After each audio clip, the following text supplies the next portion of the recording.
The One Who Remembers is an album about remembering, of course, but it really is about what we do with those memories, what meaning we make of them, how they inform and give us strength in our everyday lives and into the future.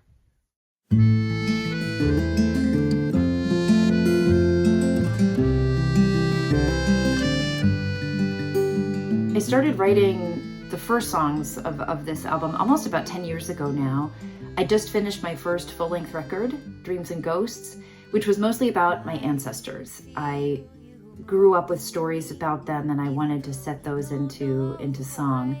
But at some point it became clear it was time to turn the focus of my writing on my own stories. So as we songwriters do, dove in, mucked around, wrote a lot of nonsense. Didn't really know what it meant until slowly but surely the through lines started to show. A lot of life happened along the way. I got married, we had a kiddo, everything shut down in a global pandemic. We got divorced and gosh, 5 years later, life suddenly looked so much different than I'd expected and it felt really uncertain. But I found these songs were like these little stones in my pocket I could hold on to, these little stories that reminded me who I was and really kept me grounded through the uncertainty and through the transition. So when it came time to come to the studio, I knew I wanted to put these songs to press. I wanted to capture this moment and remember these stories, both for myself, but ultimately as a bit of a record for my son as well. My age, feel my history, I feel it in you. I can see what brought you to me, but not where you're going to. I recorded the album here in Portland, Oregon with Steve Drizos at the Panther. I worked closely with him and his wife, Jenny Conley, who plays on almost all the songs, piano, organ, and accordion. Of course, the recording process has its ups and downs. I mean, most of the downs are just me and my own self-doubt and needing to come for air for some perspective sometimes. Steve and Jenny, as well as Vicki Green, a performance coach I work with, they were all so helpful in providing that perspective at just the right moment. They definitely helped me hear things that I hadn't considered and also helped me let go of things that I really loved but ultimately didn't serve the record. It's always so impossible to choose a favorite song on an album, but I will say that working with Jenny on Walk Through the Door specifically, I just love the accordion motif she found for that song. It really helped take that song further into the space that I wanted it to be, but in a way I didn't even know it could.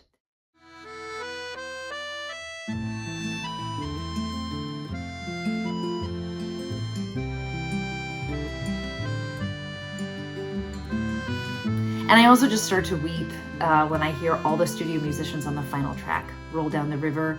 Jenny's on there, Catherine Clare plays fiddle, the trio Fly Over States sing the harmonies. It's just heartbreakingly beautiful to hear them all take that song and really fly with it. We'll roll down the river.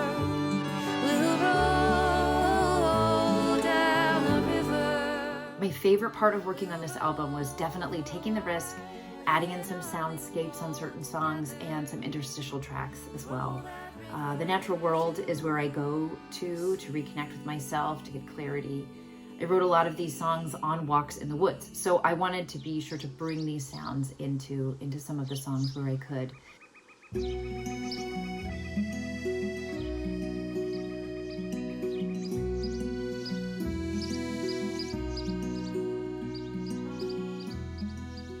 There were also standalone tracks, I call them echoes on the album, and they are meant to set up the song that follows by capturing the sound of an everyday moment where that portal opens and this memory that the song represents comes through. Because I mean, that's what the memory is, right? It's bringing the past and the present together in this really unique moment. And I wanted to try to capture the sound of remembering, not just the memories themselves. I will say the thing that surprised me the most as I developed a new relationship with these songs in the studio is I realized I wrote a lot of these songs before I had my son. He was born in 2018. And some of them started even before I was married. And But when I play these songs now, they're so clearly for him and about him. And I love how the creative process or the muse, brings us these pieces that we don't necessarily understand at the time, but are just sort of waiting for us on the other side of some lived experience we haven't gotten through yet. That was really the greatest gift of the album for me. Now that the album is out, I feel really good. There's always that moment right before the release where you feel a little vulnerable and doubtful that these songs are going to mean anything to anyone other than me. But I had a great release show. I've gotten great feedback so far, which is always very, very gratifying. It also feels just like the right time to let these songs go. They've taken such good care of me these 10 or so years. I'm really grateful to them. And I'm excited to see them fly off and find their way to whoever else might need them.